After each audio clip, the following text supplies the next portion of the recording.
Hello and welcome to Crafting a Revolution, the podcast. My name is Katie Freeman and I'm one of your hosts. Each week we bring you interviews with makers of all kinds from all over the world that identify as female, non-binary, or transgender. Today's guest is Sondra Elder. Sondra is a self-taught artist who was not able to truly devote time to her creative journey until after retiring from her life in the business world. With pottery, Sondra's chosen medium is porcelain because its strength and delicacy learn to live in harmony. It is the perfect canvas to display the beautiful zinc-silicate crystals that can only be created through normally destructive fire. These naturally occurring phenomena inspire her never-ending desire to artistically harness their capability on the backdrop of her forms, which equally exude capability and femininity. Sondra creates her forms on the potter's wheel with a vision to move the observer's eye from one end of the piece fluidly around the work without interruption. On this canvas, she applies glazes that she developed using rare earth elements and oxides that create dramatic backdrops for the crystal formations. And it was my pleasure to get to have conversation with her and learn about her journey getting into pottery from the business world and how those two still kind of overlap and interact. Before we head into the conversation with Sondra, I want to give a big shout out and thanks to the patrons over on Patreon. So thank you so much, Matthew from Artigiano Serio, who is one of the podcast's main sponsors. So thank you so very much. And thank you, Candace C.J. Woodgrain, Lee at Lee Runyon, Annette 513 Woodworks, Katie Thompson, Women of Woodworking, Kevin, Lefty's Workshop, Christy Twisted Twine, Jeremy Speece, Sammy, Go Sammy Lee, Rachel, Moody Makes, Bonnie, Toolmom Bonnie, toolmomstore.com, Laura, Oakley Soap Company, Brandy, Studio Obey, Lee, the Rainbow Carver, Ellen, Little Bear Furniture, and Ethan Carter Designs. Thank you all so very much for your continued support on a monthly basis, helping to produce the podcast every month. If you are enjoying the podcast and would like to learn more about how you can support it, please stick around to the end of the episode where I will tell you how to do all of that. And for now, let's head on into the conversation with Sondra Elder. I do like to start by asking my guests to introduce themselves. Would you do that for me? Yeah, my name is Sandra Elder, and there ain't a whole lot to introduce, just a crazy clay artist. I'm assuming you know that already, though. Yes. Well, I want to do kind of big picture here and ask, like, what's the story of Sondra from like baby Sondra growing up to getting into being the clay artist? Baby Sandra. I don't know about baby Sandra. little Sandra grew up in New England. Okay. Massachusetts specifically. So then I went off to college in New Jersey is where I did my undergraduate at Rutgers. Next thing you know, I'm in the business world, just like climbing my way to the top, have a goal of being like a VP, all those things that you want to be when you're in college, And frankly, it all happened. Yes. I did all that. Yeah. Big company vice president and living what some people would consider to be the good life. Mm-hmm. But it was kind of, I don't know if empty is the right word, but it was definitely not part of my creative soul. Mm-hmm. So eventually I decided that I was not going to be doing that anymore because the world was calling me. Okay. So went and got my master's degree in international development out in Chicago. Started a kind of a bridge business, kind of a semi-retirement from corporate life. Ran that for about 8 years. Next thing you know, I'm getting a coupon for a half price clay class. And frankly, I was horrible at it. Horrible at it. I mean, if I had gone with that, I would have never gotten into clay. But then in 2014, I decided I was going to start playing in clay a lot more. And next thing you know, I'm in love with it. And here I am. Crazy artist. Yeah. I mean, Yeah. when you were younger, did you, because you said like the business world didn't like feed your creative soul. So like, were you always dabbling in something creative, like on the side too? Good question. Yeah, I wouldn't say on the side. I guess like whenever I had time, for sure. I went through this thing with photography and got, of course, every piece of photography equipment that you could imagine. Spent all this money on all these lenses. Did photo safari while I was working in Kenya, and I always had my camera around for a while. Definitely when I was little, I did a lot of drawing, like a lot of drawing. In fact, when I was in, I want to say high school, I took double art classes because at one point I thought I was going to be like this artist. And my mom would ask me what I was going to do. And I said, I'm going to be an artist. And, she just kind of looked at me and shook her head like, you're going to be hungry. So I knew that wasn't going to happen. But yeah, definitely did drawing, painting, photography, like you name it. It doesn't matter the medium. I want to do it all the time. And I've tried a lot since then too. So for sure, art was definitely always in my blood. So what is it about clay that it stuck? That's a good question. That's a really good question. I think just, as I was doing clay, it didn't matter how ugly my piece was. It just felt so good in my hands. Just like having that, what some people say the reason they don't do clay is because they don't want to get their hands dirty. And like I do clay because I want to get my hands dirty. Like I love the way it felt the first time I did a piece and it actually looked like something I wanted it to be. Like I'm going for a bowl and it turned out to actually look like a bowl. That took a long time, but I don't know. I guess it's just the way it felt. It's hard to, it's like when you meet that person that is your person, and you can't explain why that person is your person. They just are. And I guess clay is just my art. It's just my thing. No matter what else I do, I'm thinking about clay. I get that. I'm the same when it comes to power carving, and for me, instead of clay getting all messy with that, it's sawdust is my like therapy. The more covered in it I am, like the happier I am. So I get it. It's funny you say that though, Katie, because I did wood turning. So I've taken wood turning a couple of times and I love the wood turning. It's weirdly similar to clay in terms of the skills that you have to have. But when I would come out of wood turning class and I would have sawdust like down my shirt. Yeah. I was like, oh my God, it doesn't feel the same. But you like that apparently. I do, though some of the other like female power carvers I'm friends with, we do joke that like we need to have like vacuum attachments to our bras so that we can like suck out the sawdust as we're working. Yeah, I can understand that. I feel you for sure.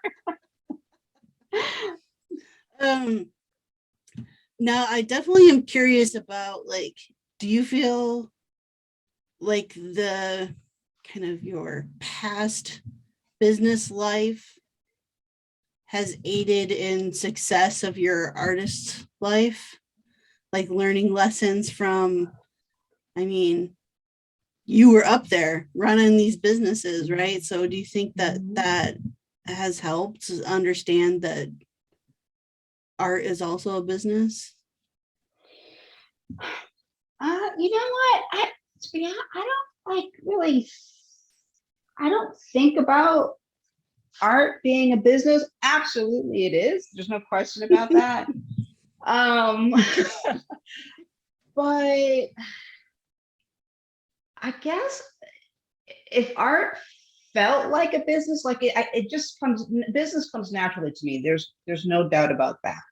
In my mind, it just comes natural. It's just part of who I am. But the art part, whenever it feels like it's work, or if it feels like it's business, it inhibits me from wanting to do it. So like some people will ask me to take commissions, and I have taken commissions for sure. Generally, if it's a large commission, or if I know somebody well and they've been part of my creative journey, and they ask me to do something, I will do a commission that way. But if I feel like I have to do something that is specific to something somebody else wants me to do, which would be the business side, somebody comes to you, you're like, oh, excited, I'm going to, do that. Right. That's the business side.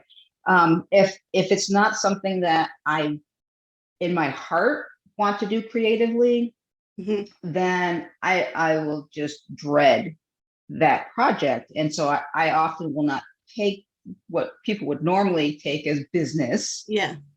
Just because it doesn't feed me creatively. But if it's something that feeds me creatively, then I'll do it. But that's the business side that you're talking about, trying to grow that. I think it's interesting. I mean, I totally hear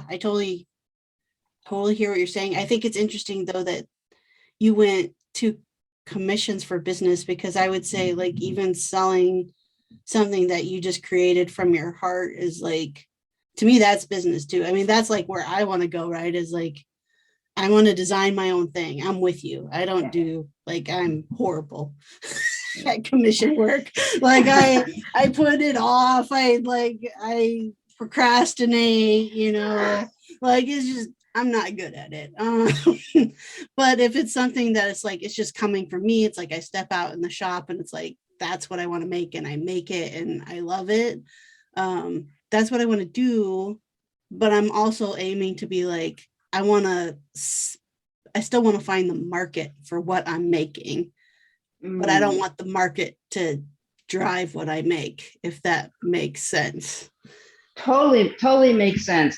I think that the thing for me though is I don't make something with selling it in mind. Like it's definitely a very nice thing. I make something because I want somebody who looks at it to be moved. Like it truly just, I want them to look at it and I want them to say, wow, oh my gosh, how did she do that? How did you do that? I want them to, I had a clay student for one of my online classes say to me, she's like, when I look at your work, I have had occasion where it's brought me to tears.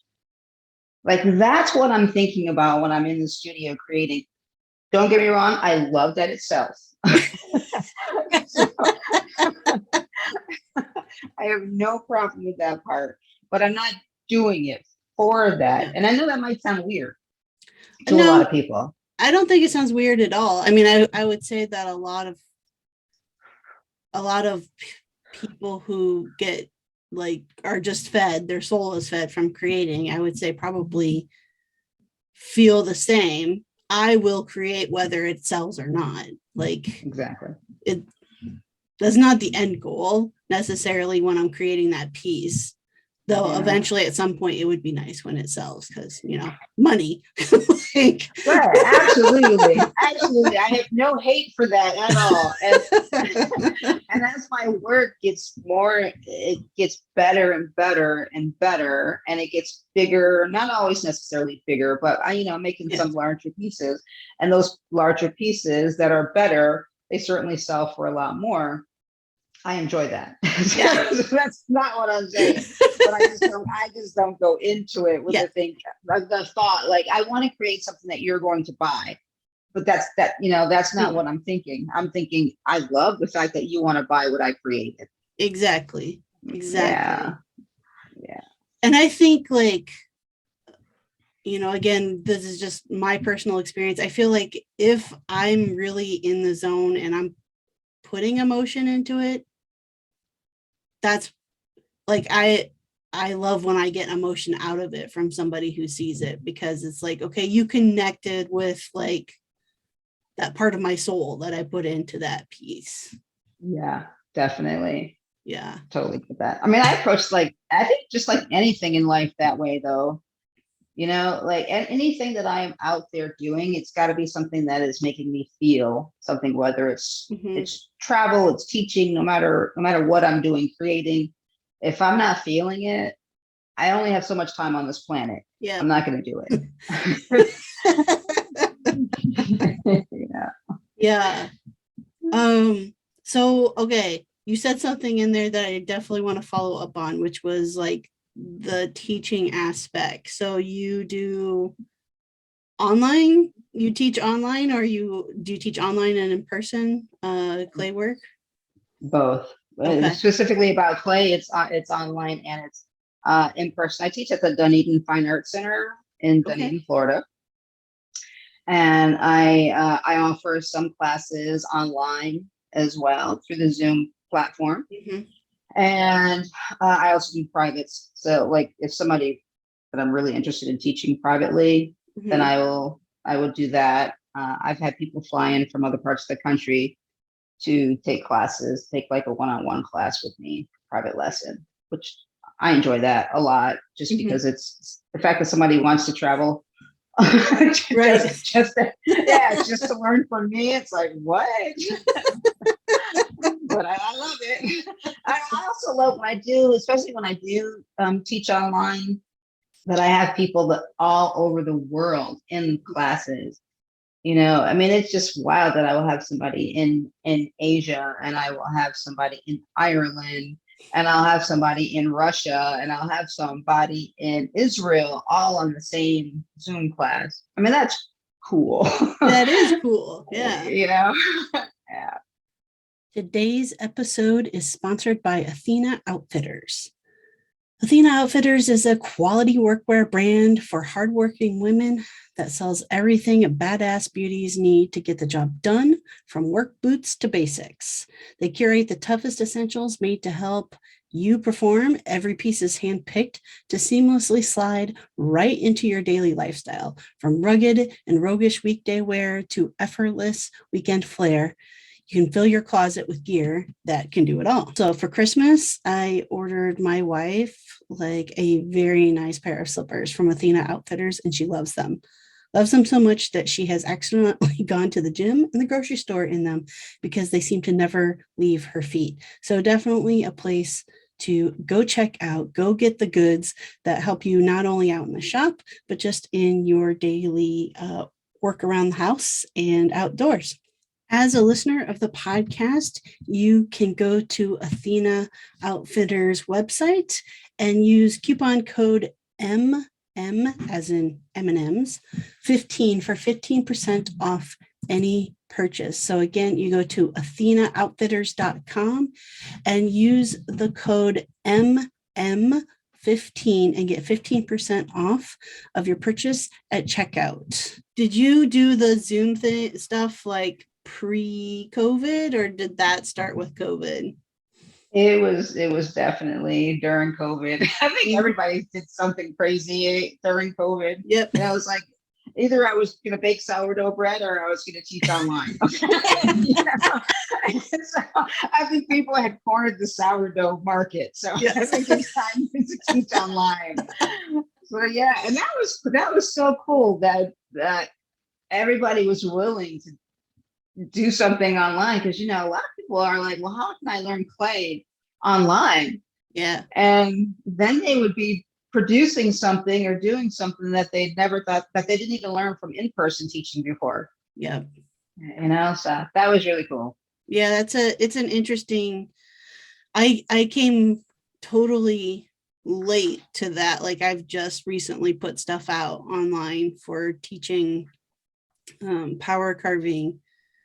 And it's because it kind of took convincing, right? It was like I had a bunch of people, especially during COVID, like reaching out, like, hey, when are you ever gonna offer classes? Like, we want to come like learn from you. And because of COVID, I was like, well, I'm not gonna do it in person because we can't really right now. And I struggled with like, how do I teach this, especially with power tools that like are loud, right? So I'm like, how do I teach this online? Like really struggling to wrap my head around that idea, and also being concerned with like, well, what happens if they get hurt like after taking the class and stuff like that. Right. Yeah. You have insurance for that, I'm hoping. I do. I have business. Okay, good. That's a very good point, you know. Yeah, I actually, like, I specifically set that up this year with my business insurance. I was like, all right, we need to restructure this because this is what I'm doing, and there's potential for somebody to like get injured, even though I have a whole section, right? Like, that's the very first section is like safety. Like, all of the things that could go wrong when you're doing this type of thing. But even beyond that, I was like, yeah, I need to cover my own ass here, like in case somebody gets injured and then wants to blame me for it. So. Totally. Frankly, I had never heard about power carving until never. Like, I didn't even know it was a thing. Yep. Well, usually if people know about it, they think chainsaws, which I don't do the chainsaw stuff. That's too scary for me. But I do it all with angle grinders and rotary tools and stuff like that. But yeah, it's my meditative time. How on earth did you get into doing power carving? I got into it actually through seeing a YouTube video. And it came from like a desire to, like, I was taught like traditional woodworking and stuff, but it came from a desire to make very curved organic pieces, and instead of kind of like straight angular, stuff. And so I was looking, and I also had limited tools. So it was like, what do I have on hand and how can I make something curved? And that combined with a YouTube video, and voila, the rest is history. It's funny you talk about the curves then too, because we have that in common in that I love my pieces to be very feminine in my mind and very curvy in my mind. Like, I really need an uninterrupted travel from either the top of the piece to the bottom of the piece, or the bottom to the top, however it is. But I want the softness and femininity to come through, which is why I do create the curves, as you say, in my work a lot. Yeah, that totally resonates with me. I never really, I guess, connected it with femininity, but that actually totally makes sense when you say that. I've always connected it with just like natural shapes of seeing in nature, like I'm drawn to the water, right? And like drawn to oceans and stuff like that. And just all of that, there's like no straight lines in any of that. Like, everything in nature is curved. So in one way or another. And that's just always intrigued me, and it's always felt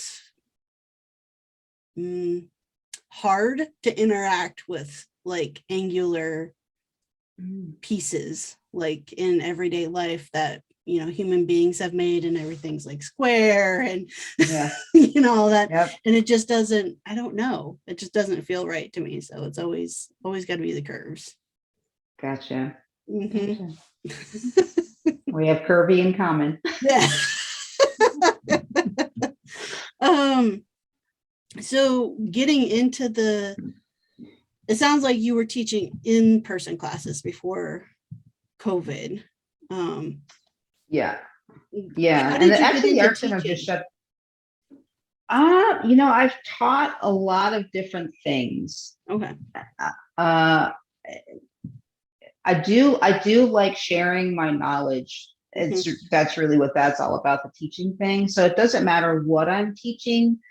So like the first time I ever taught, all right, so if I go back to the corporate life that I had, you're always teaching. Yeah. You have people who report to you, and you're always trying to mold and guide, teach. And so I guess it was just natural as I branched out in other parts of life. The first thing I ever taught was entrepreneurship. When I was in Kenya, I worked several months in Kenya teaching young entrepreneurs who had businesses, but they didn't know how to develop business plans and grow their businesses, things like that. So I taught over there for a couple of months. And then I also taught English in the Amazon, the Colombian Amazon, lived down there for a while, and totally enjoyed that. And it wasn't until I got back from the Amazon that I started teaching clay. And it was just on a fluke, really. A friend of mine who was teaching needed somebody to take over his class because he was not going to be able to teach that session. And so they said, okay, how about you teach? And that, frankly, at that time, I think I was like only 3 years into my clay journey. So I, in my head, didn't really know that I was good enough to teach other people. Yeah. Clay specifically. Yeah. But somehow, it worked, it developed, and I started getting better. And so I started becoming a better clay teacher as I started to grow myself. And then I got hooked teaching clay because I loved watching somebody go from a point where they couldn't even center clay to making. Now I teach people who are making the biggest pieces they've ever made in their lives. And they'll say, well, I can barely center clay right now. Maybe I can center 2 or 3 pounds. And I said, well, then you can make the biggest piece. If you can center 2 or 3 pounds, you can make the biggest piece you've ever made in your life, and the most beautiful piece you've ever made in your life. And then they come out of class and they actually do it.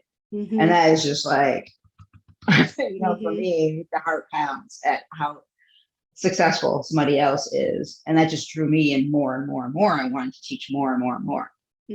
So now I've like doubled or tripled the amount of classes that I'll teach. So it's pretty cool. Yeah. I definitely get that. I had an opportunity to kind of, I wouldn't say teach, but introduce people to power carving at a conference in February. And that was like the largest group I've introduced to power carving. And I really enjoy watching somebody like come up scared to use the tool to moving away from just even 3 minutes later, like not fully confident, but just like, oh, I can do this. And then like watch their mind just go with like all the possibilities of all the things that they can do. Like, I don't know. It's almost a high, at least for me. It feels like almost a high. Right. I got it. Interesting way of putting it, for sure. It moves your soul. It's feeding your creative soul again. Yeah, totally. Have you ever taught entrepreneurship to artists? I have not. I have not done that. I don't know a lot of artists who, how do I say it? Who are like, have communicated to me that they're interested in something like that. But you're probably right. Where I think you're going is it certainly is needed. Yes. Yeah, it certainly is needed.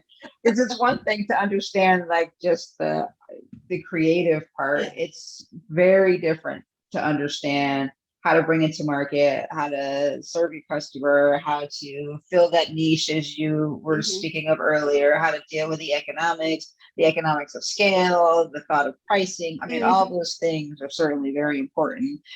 And probably the biggest question I hear all the time is like, I don't know, how should I price my work? Yeah. I get that question a lot. How should I price my work? So do you have some advice for that? That is the number one question, is like how to price work. And I will say there's like so many different opinions out there. Yeah. On it. And there's the easy way of pricing your work, and it really depends on a lot of different factors. But the easy way of pricing your work is just like, you have your materials, obviously, but then you set your own hourly price. So you have your expenses that are related to it, and you have the variables that are going in, but then you also have to give yourself an hourly rate above those costs. And then, it's an easy way to guide yourself to pricing that way. Okay, so that's one thing. And that hourly rate, the better you get at your craft and the more unique your particular skill is, the higher I would establish that rate to be. Mm-hmm. So you might say it could be $20 an hour, but then as you get so much better, it could get up to $200 or more dollars an hour, based on. And I think I see across like all artistic mediums. So I'm saying like, metal workers, woodworkers, clay artists, like all artistic mediums, where I see people struggle with that is, number one, they underestimate how much time it's going to take. And number two, they lack confidence that end price that they actually end on, like how much time it actually took to make that piece, they lack the confidence that somebody will actually purchase it for that. Right. I think you're right on target. Absolutely. And they may be surprised. And sometimes, like, I'll have a piece that is way, way, way more expensive than another piece that's in my, because I do art shows as well. Mm-hmm. That's in my booth, and the really expensive piece is perceived as being the much better piece. Yeah. And frankly, in terms of time, I could have a very large piece that I make, or I could have a mug that I make, and the mug takes longer than the large piece. Mm-hmm. But and I also have to understand that there is certainly a limit to the amount that somebody's going to spend on a mug. Yeah. But I also have mugs that are very detailed, and they may cost well over $100 for that. And there's somebody who's going to buy that because they recognize the work that I've put into that and the uniqueness of that piece. So, I mean, some people don't flinch at clay artists who sell their mugs for $300 a piece, because there's some serious work going into it. Yeah. And that person, I applaud them for not lowering their costs to try to meet the market and make the market come up to what they're contributing. I mean, I wish all artists would do that, like would push to say like, no, this is my price, and let the market reach it. And that's only because like I understand the people who basically undervalue their work and sell it for way less than what it should be sold, because they just want to get the sell, right? They're like, I'm trying to make a living off this. I need to meet the market. And I understand that, but on the opposite side, it makes me cringe every time I see it, because I'm like, you're also damaging the entire market by doing that. Absolutely. Because then if I'm trying to sell something that is perceived as similar, but I'm at the price where it should be at, then somebody's going to stand and look at them and say, no, somebody's going to make that cheaper. And so it undervalues everybody's like work when you do that. Absolutely. I totally agree with that. And we certainly have a lot of those in the clay world as well. The one thing for me is, if it doesn't happen often at shows, but I do have people who will ask me, will you take less? And I just look at them with a smile, square in the eye, and say, no. And most of the time they're just laying it out there to see if I will give them anything off, but no. I know what I put into this. I know the value of what I'm doing. I know what I bring to the table. I know the passion I bring to the table, the artistry I bring to the table, the uniqueness I bring to the table, and I don't undervalue myself, for sure. Fortunately, though, I'm in a position where I'm going to eat whether it sells or not. See, yeah. and I know not everybody's in that position. Yeah. I do understand that. And that's why I say it's like, that's why I do get when somebody is like selling it for less. Like, I totally understand the thought behind it. In those situations, I'm more like, I would rather walk up to that person and be like, can I coach you to even just increase it by like 30%? Like, Yeah. just like, for one, you win, and and the rest of us win, who are in this boat with you. So you kind of read my mind. I was going to go there and say, like, in order to really stick to your guns, you have to be comfortable leaving a show or something without anything selling. Or yeah, I wouldn't like that, but yeah. Yeah. Fortunately, I haven't had that happen. So. Right. But I know people who have. So Yeah. I hear what you're saying. Yeah. Totally hear what you're saying. Yeah. But that can't feel good at all.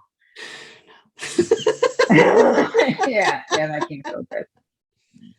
I think, though, there's something to be said too, to finding like the right place to show for your work, right? To make sure that doesn't happen as much. Are you selling at, like, when you say a show, is it a full-on, like, I would say it's probably an art show above what I would call like a craft show? Or I don't do any craft shows. I do just juried fine art shows. Yeah, okay, for sure. And I very limited juried fine art shows. Yeah. How else do you sell your work? I sell my work and I have an Etsy site, and I also have my own site that I'm very lazy about developing, so it hasn't been fully developed yet. But fortunately, I mean, Instagram is an amazing way of growing a community, and I've been incredibly fortunate to have developed a large, I wouldn't say large, a decent following with a wonderfully supportive community. I mean, like, amazing.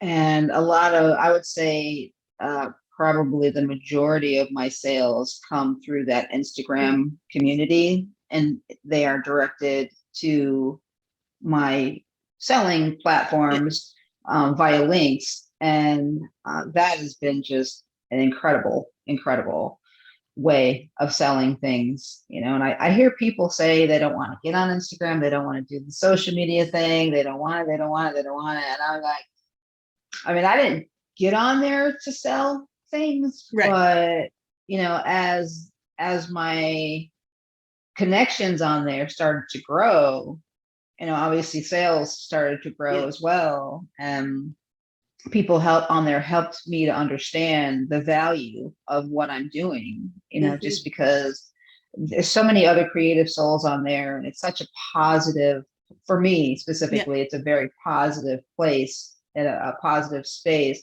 And the moment any person that I'm connected to on there is no longer positive in my life, I certainly sever ties with that individual.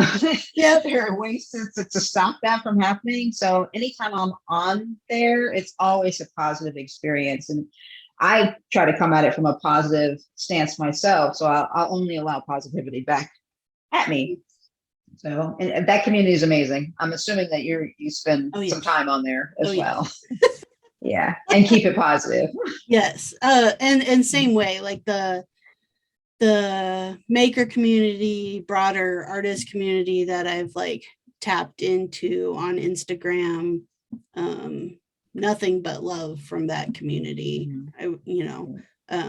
The occasion that I get some kind of trolly comment, it's never somebody who follows me. Like, it's just, it's somebody who randomly from outside of the community finds my work. Hey makers, today's episode is sponsored in part by toolmomstore.com. At toolmomstore.com, you can find any and all tool-based merchandise for all genders, all sizes. They've got mugs, they've got shirts, all kinds of cool stuff. I have one of the shirts myself that has the hashtag woodwork her on it. And I also have a couple of the mugs that define what and who is a tool chick.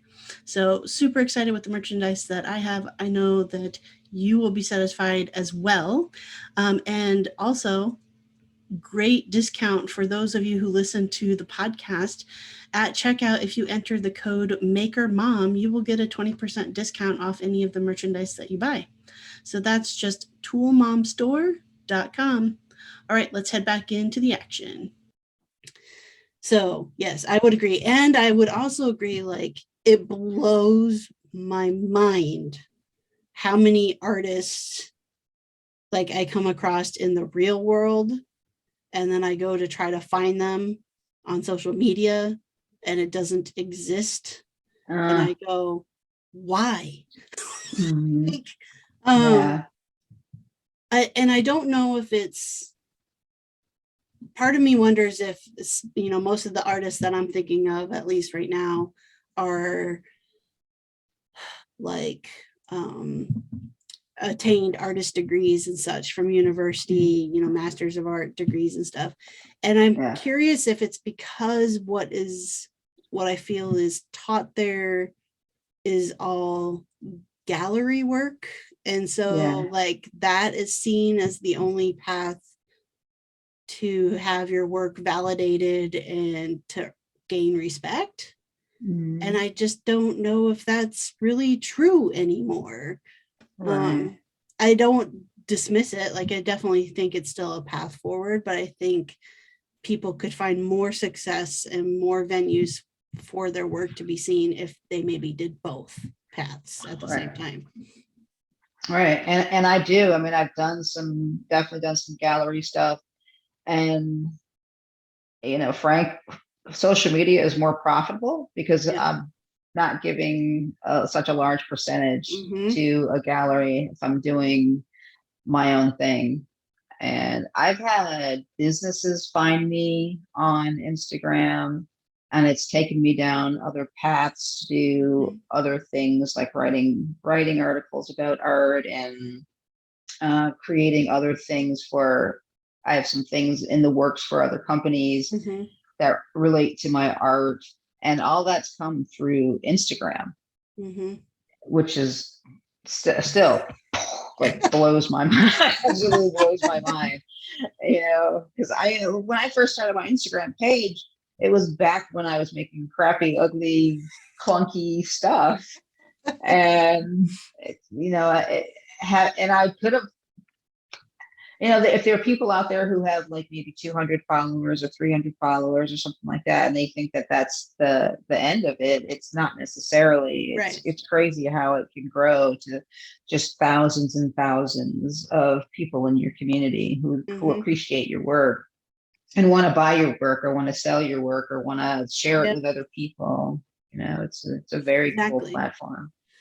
And I think you keep hitting on a key word there too, of community. Because I think, like, I personally learned that the hard way when I first started Instagram, because I didn't really know what I was doing. It was just like, here's my work, somebody buy it, kind of thing. And it wasn't focused on like building community first. And to be honest, like, I'm actually going to probably start a new separate account, because what my account has become is so much about sharing my process, and that has gained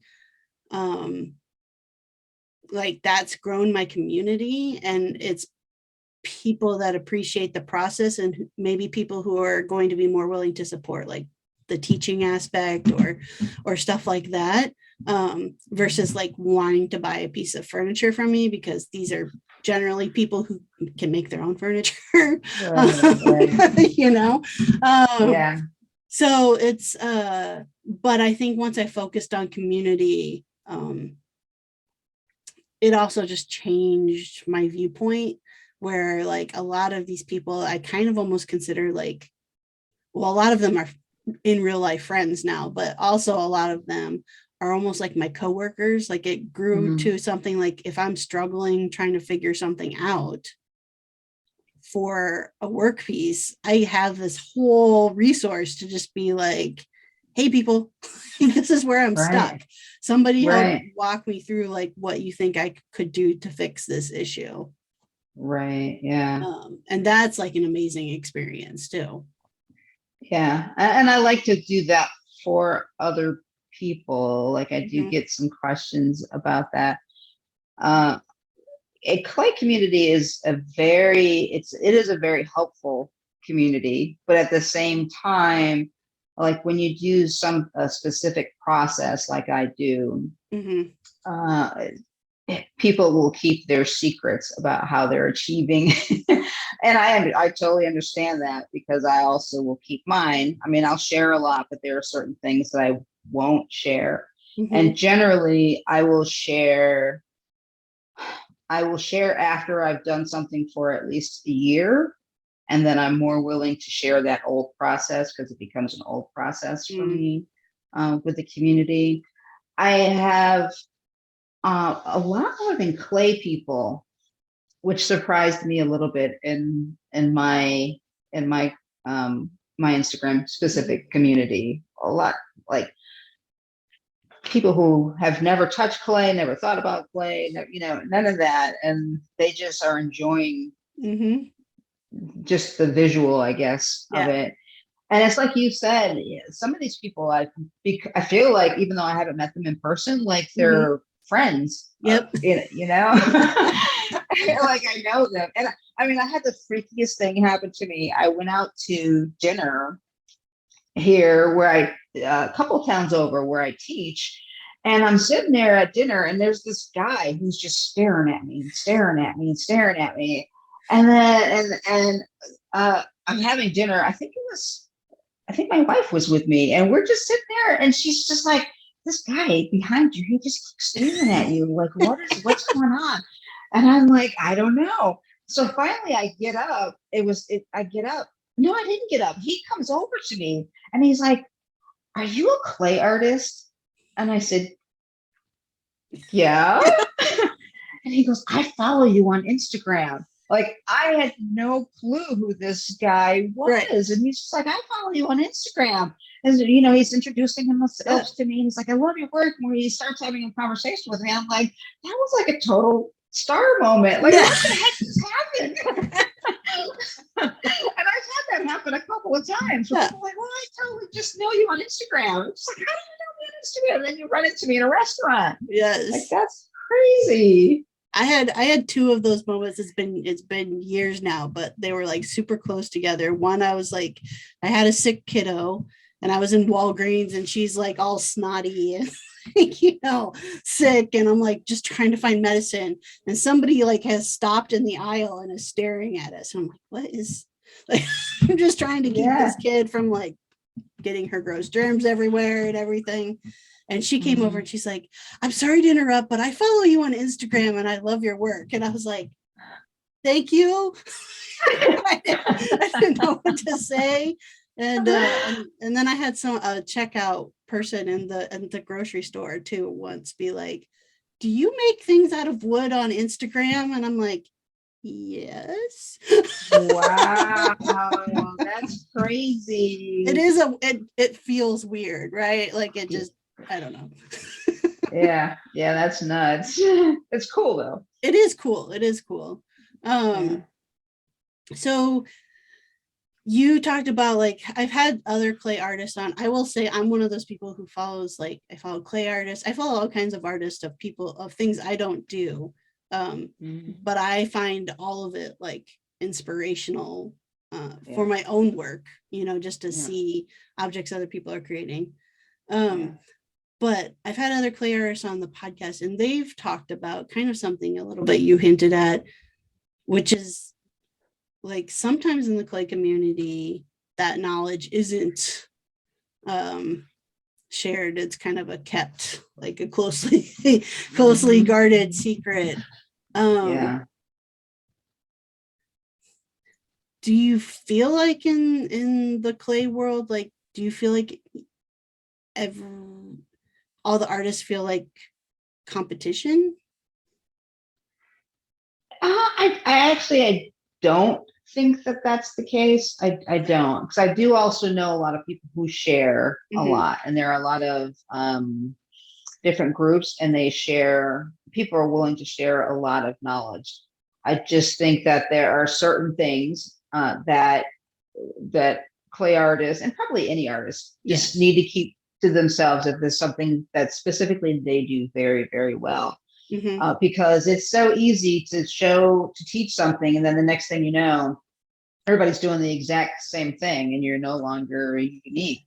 You know, I mean, even when I teach, because I do teach crystalline, and I'll teach crystalline, then I'll see someone, they can't do the exact same thing I'm doing, but I'll see them teaching, or not teaching, but demonstrating things that they learned in my class. And so essentially they're giving away the knowledge that I've given them. So I have to, if I'm going to teach something, or I'm going to give somebody part of my knowledge, it's going to be something that I'm willing to have get out there to everybody.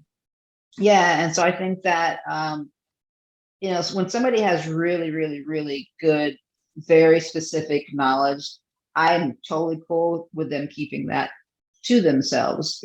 But I also see clay artists share a ton of what they're doing, especially with newbies. The clay artists are really good with brand new people. What they might have a problem with is when somebody gets really, really good and they start to outshine them, then some people, I think, could have an issue with that.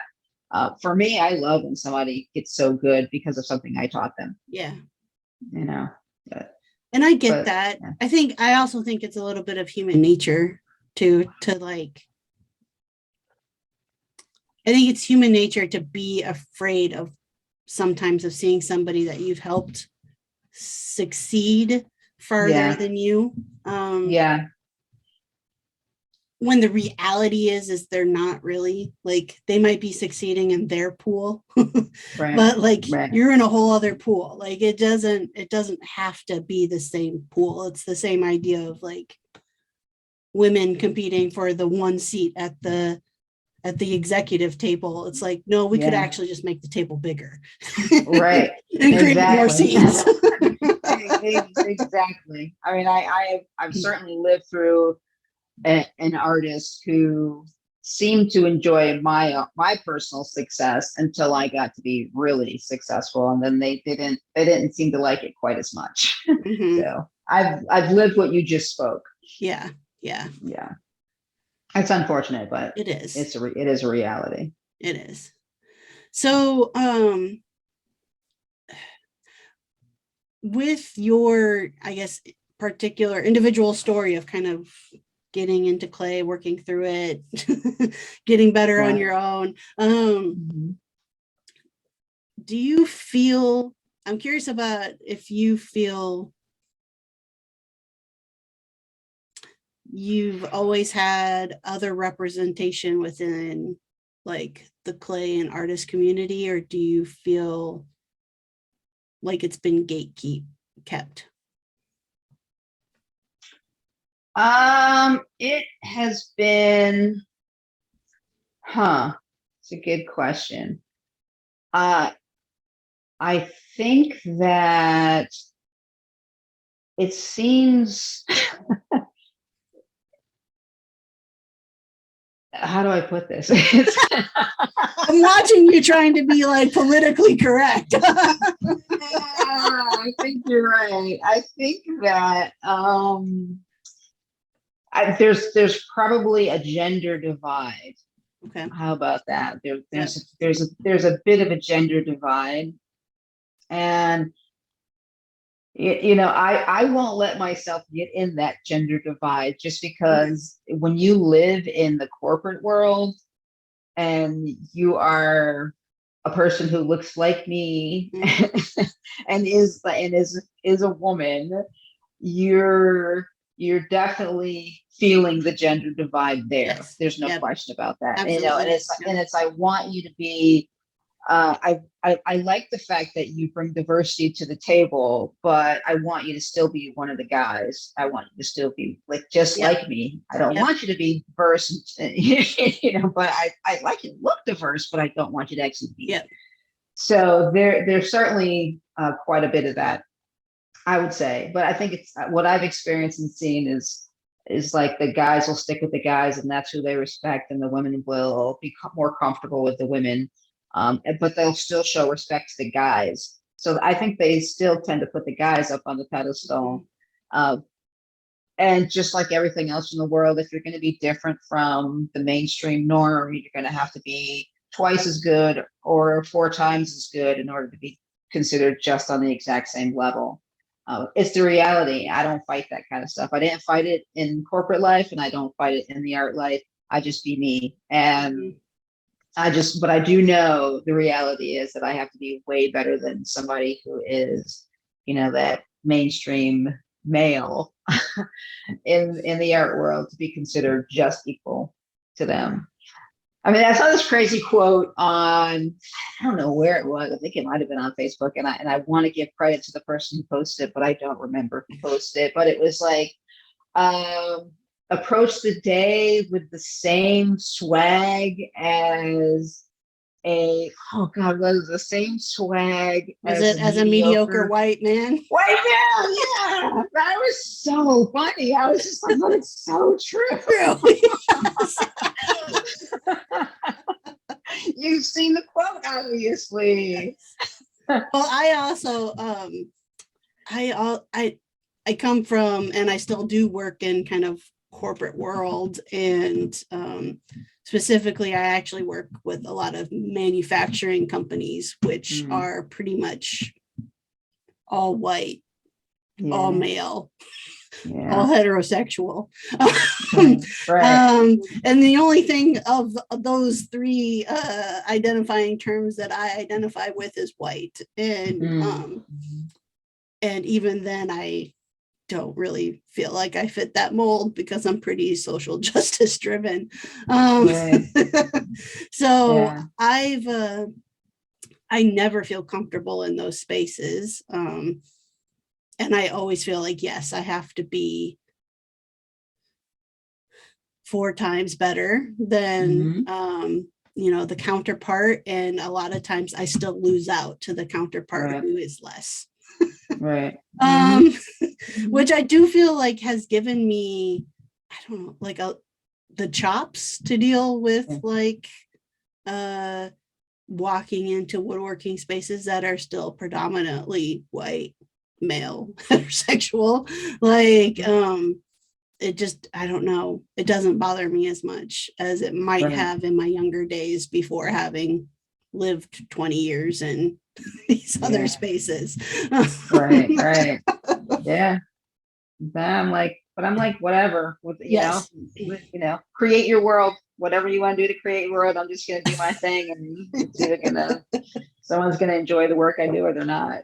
Exactly. I think I've hit a point too of like not that I don't think there needs to be like a fight to make things more equitable, because I definitely feel that way.